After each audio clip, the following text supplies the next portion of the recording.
حضور نبی کریم صلی اللہ علیہ وآلہ وسلم کی آئلی زندگی۔ اگر ہم انسانی تاریخ پر بغور نظر ڈالیں تو جتنے بھی اکابر، ہیروز یا بڑے لوگ اس دنیا میں گزرے ہیں، ان میں کسی کی شخصیت میں کمال کا ایک پہلو نظر آتا ہے، کسی کی شخصیت میں دو پہلو۔ دنیا کے اکابرین میں کوئی بھی ایسا نہیں جس کے کمال کی چمک دمک ایک دو یا زندگی کے چند پہلوؤں سے آگے بڑھتی نظر آتی ہو۔ مثلاً کوئی نظریات و خیالات بہت اعلیٰ رکھتا ہو مگر عملی قوت نہیں رکھتا، کوئی عمل کا پتلا ہے مگر فکر میں کمزور، کسی کے کمالات سیاسی تدبر تک محدود ہیں، کوئی محض فوجی اور عسکری قابلیت رکھتا ہے تو سماجی و اخلاقی اعتبار سے کمزور، کسی نے اخلاق اور روحانیت کو لیا تو معیشت و سیاست کو بھلا دیا۔ غرض یہ کہ اس کائنات میں آپ جتنا بھی غور کریں فقط ایک ذات ہی کامل و اکمل نظر آئے گی جسے اس کا عظیم پروردگار یہ شان دے رہا ہے اور اپنے بندوں کو آگاہ فرما رہا ہے۔ ترجمہ: فی الحقیقت تمہارے لیے رسول اللہ صلی اللہ علیہ وآلہ وسلم کی ذات میں نہایت ہی حسن نمونہ حیات ہے۔ یہ اس شخص کے لیے جو اللہ سے ملنے کی اور یوم آخرت کی امید رکھتا ہے اور اللہ تعالیٰ کا ذکر کثرت سے کرتا ہے۔ الاحزاب آیت نمبر 21۔ آقا صلی اللہ علیہ وآلہ وسلم کی حیات پاک کے جس پہلو کو دیکھیں درخشندہ و تابندہ نظر آئے گا۔ اگر آقا صلی اللہ علیہ وآلہ وسلم کے اخلاق حسنہ کے پہلو کو دیکھیں تو آپ صلی اللہ علیہ وآلہ وسلم کے پروردگار نے آپ صلی اللہ علیہ وآلہ وسلم کو صاحب خلق عظیم بنا کر بھیجا۔ اگر بطور فاتح دیکھیں تو فاتحین کی تاریخ میں اتنا اعلیٰ فاتح نظر نہیں آتا جو اپنی جان کے دشمنوں کو نہ صرف معاف فرما دے بلکہ فتح مکہ کے دن کو عفو عام کا دن قرار دے۔ گویا زندگی کے جس شعبہ میں کوئی مسلمان ہو تو اسے کسی غیر کی طرف نہیں دیکھنا پڑے گا، بلکہ ہر شعبہ حیات کے لیے، ہر دور کے لیے، ہر قوم و قبیلہ کے لیے رہنما اصول حیات طیبہ سے ملیں گے، بلکہ اہل ایمان کے علاوہ کوئی انسانیت کی سربلندی کے لیے ان رہنما اصولوں سے روشنی حاصل کرنا چاہے تو وہ بھی مایوس نہیں ہوگا۔ ساری دنیا خراج عقیدت پیش کر رہی ہے، اتنی کامل حیات پاک آقا کی ہے۔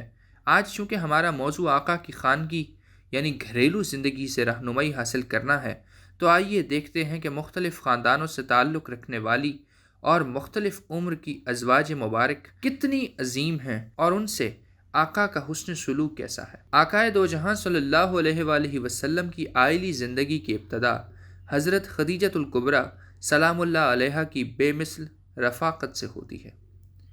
پہلی آیت پاک سے رہنمائی حاصل کرتے ہیں۔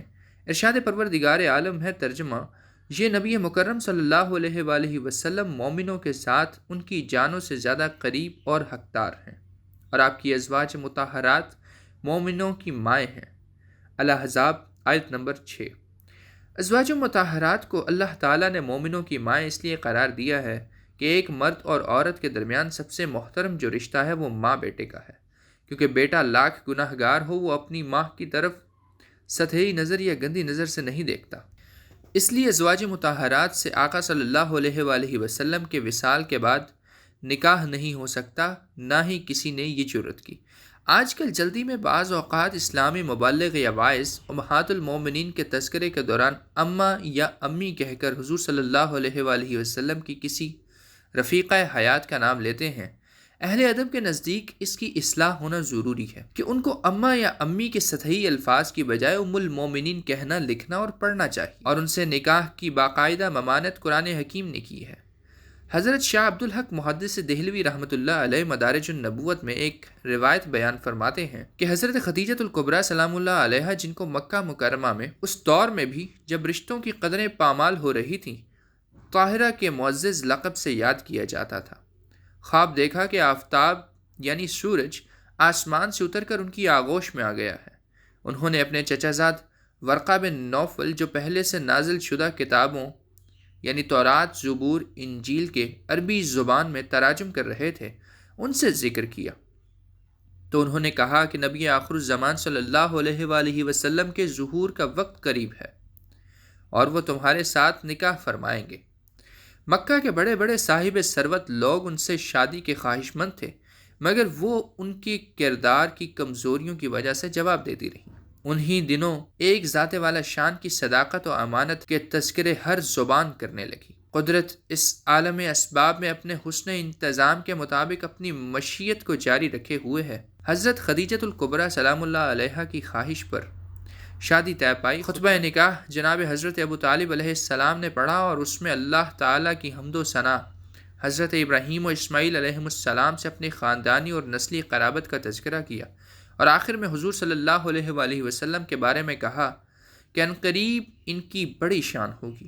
یہ خطبہ نکاح بتاتا ہے کہ ابھی ظہور نبوت کی اللہ تعالیٰ کی طرف سے اجازت نہ تھی، مگر کچھ ہستیاں ایسی تھیں جو قبل از بعثت بھی آپ صلی اللہ علیہ وآلہ وسلم کی شان کو سمجھتی تھیں۔ اس ساری بات کی سمجھ یوں آتی ہے کہ جب اظہار نبوت ہوا، حضور صلی اللہ علیہ وآلہ وسلم پر غار حرا میں پہلی وحی نازل ہوئی، اور آپ صلی اللہ علیہ وآلہ وسلم نے گھر آ کر نزول وحی کی کیفیت کو سب سے پہلے حضرت خدیجۃ الکبریٰ سلام اللہ علیہا سے بیان کیا، اور انہوں نے فوراً حضور صلی اللہ علیہ وآلہ وسلم کی تصدیق نبوت کی۔ یوں قیامت تک کے لیے خاتم النبیین صلی اللہ علیہ وآلہ وسلم کی تصدیق نبوت کا سب سے پہلا اعزاز اپنے نام کیا۔ 25 سال کی اس رفاقت میں کیا کیا مراحل آئے، لیکن حضرت خدیجۃ الکبریٰ سلام اللہ علیہا استقامت کا کوہ صفا بن کر حضور صلی اللہ علیہ وآلہ وسلم کے ساتھ کھڑی رہیں۔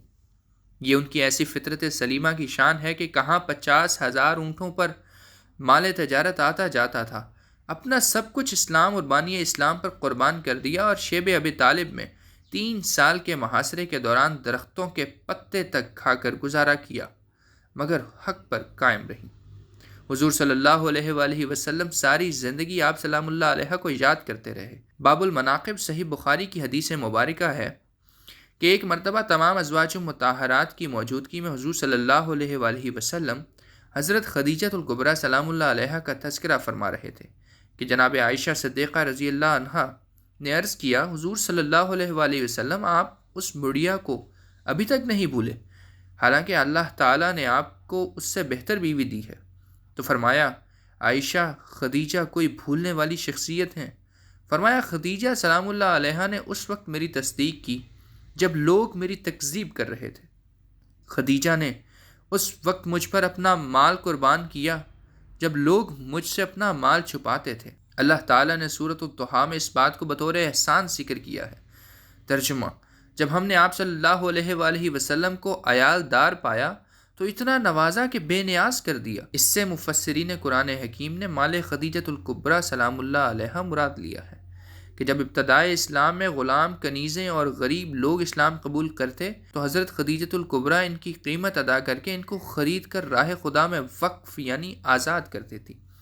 اللہ تعالیٰ نے 4 صاحبزادیاں اور 2 بیٹے حضرت خدیجۃ الکبریٰ سلام اللہ علیہا سے عطا فرمائے۔ اللہ تعالیٰ نے ان خدمات کی جزا جو ان کو عطا فرمائی اس کا اعلان دنیا ہی میں کر دیا۔ صحیح بخاری کی حدیث میں ہے کہ حضرت جبرائیل امین علیہ السلام آقا صلی اللہ علیہ وآلہ وسلم کی بارگاہ اقدس میں آئے اور بعد تحفہ درود و سلام پیغام خداوندی پیش خدمت کیا کہ خدیجہ نے ہماری راہ میں بہت دکھ اٹھائے ہیں، ان کے لیے جنت میں اعلیٰ ترین درجہ میں ایک سفید موتیوں کا محل ہم نے مقرر کیا ہے جس میں یہ ہمیشہ رہیں گی، نہ اس میں شور ہوگا نہ کوئی غم۔ حضرت خدیجۃ الکبریٰ سلام اللہ علیہا کی فضیلت کے لیے یہ کہنا ہی کافی ہوگا کہ آپ کی حیات مبارکہ میں حضور صلی اللہ علیہ وآلہ وسلم نے دوسرا نکاح نہیں فرمایا، بلکہ ان کے اور حضرت ابو طالب علیہ السلام کے وصال کو عام الحزن یعنی غم کا سال قرار دیا۔ آپ سلام اللہ علیہ کے فضائل اس قدر ہیں کہ حد بیان سے باہر۔